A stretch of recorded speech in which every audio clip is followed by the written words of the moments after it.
good morning to all of you. How are you? I hope you are paying attention towards your online classes. Let's start today class. In this video I am going to start principle of sports training. Firstly, there are several universally accepted scientific training principles that are followed in programs to improve conditioning and performance. बहुत सारे sports training के principal को अपनाया जाता है।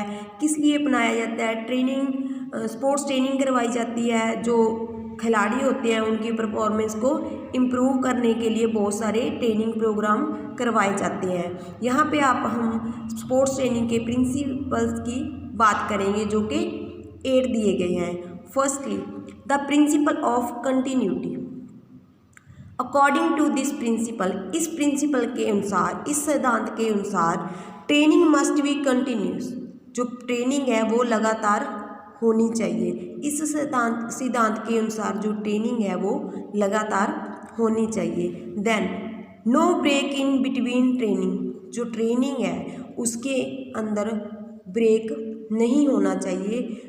ये तो नहीं है भी हम सांस भी नहीं लेंगे, सांस तो लेना है बट ज़्यादा लंबा ब्रेक इसमें नहीं होना चाहिए। Then no long period of inactivity.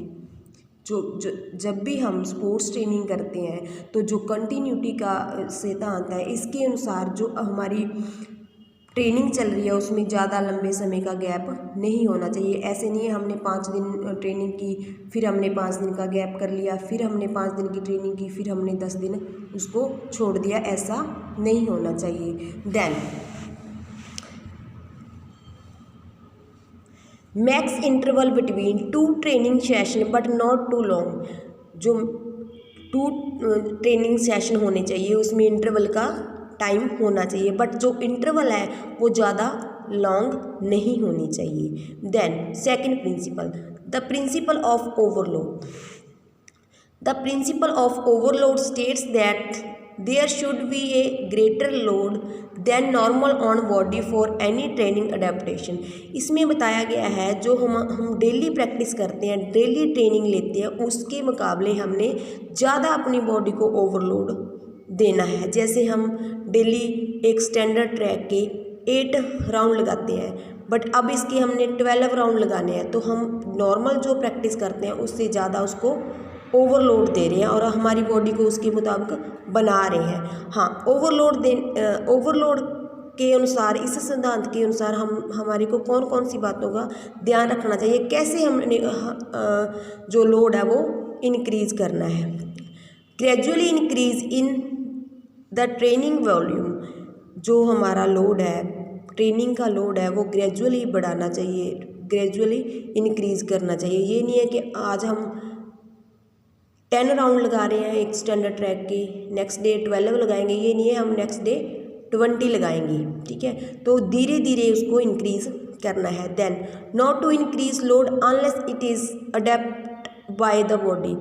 हमारे को तब तक ज़्यादा लोड नहीं बढ़ाना चाहिए जब तक जो प्रीवियस लोड हमारी बॉडी उसकी इजीली लेने ना लग जाए। हम ऐसे नहीं है आज हमने 10 राउंड लगाए और नेक्स्ट डे हम 20 लगाएंगे, क्योंकि हम पहले 10 लगाएंगे फिर उसको 12 करेंगे। जब हमारी बॉडी इजीली 12 राउंड लगाएगी फिर हम उसको इंक्रीज़ करेंगे, एकदम से उसको ज़्यादा लोड नहीं देंगे। Then the principle of individual difference. According to this principle, every athlete is different and the response to exercise or load will vary too. इस प्रिंसिपल में बताया गया भी एवरी एथलीट इज़ डिफरेंट। जो एवरी एथलीट है वो different है, every athlete है वो अलग है। ठीक है, उसका जो स्पोर्ट्स ट्रेनिंग का जो रिस्पॉन्स है वो भी अलग है, एक्सरसाइज करने का वो भी। अब हम सभी प्लेयर्स को, सभी खिलाड़ियों को एक जैसा नहीं कह सकते। जैसे कि हम 1-2 प्लेयर हैं, हम उनको ट्रेनिंग सेम दे रहे हैं, डाइट सेम दे रहे हैं, बट जब हम उनको कह रहे हैं भी आप रनिंग करो तो एक की टाइमिंग कम आ रही है और एक की ज़्यादा आ रही है, तो हम कह सकते हैं भी हर एक जो एथलीट है वो एक जैसे नहीं है, उनका जो ट्रेनिंग का रिस्पॉन्स है वो भी अलग होता है। तो इसलिए इस सिद्धांत के अनुसार हर एक एवरी इंडिविजुअल एथलीट को अलग से ट्रीट करना, उसकी बॉडी के अकॉर्डिंग ट्रीट करना चाहिए। Large muscle heal slower than smaller muscles. इसमें कहा है भी जो बड़ी मसल्स होती हैं वो हील करने में टाइम लेती हैं किसके मुकाबले जो छोटी मसल्स होती हैं। फास्ट और explosive movement require more time to recover than slow ones. कहते जो फास्ट थे बहुत ज़्यादा विस्फोट मूवमेंट्स होती है उसको रिक्वायर होती है रिकवर करने के लिए ज़्यादा टाइम की, ठीक है। और जो स्लो मतलब वो रिकवर कब करता है, स्लो टाइम में वो रिकवर होता है। Thank you.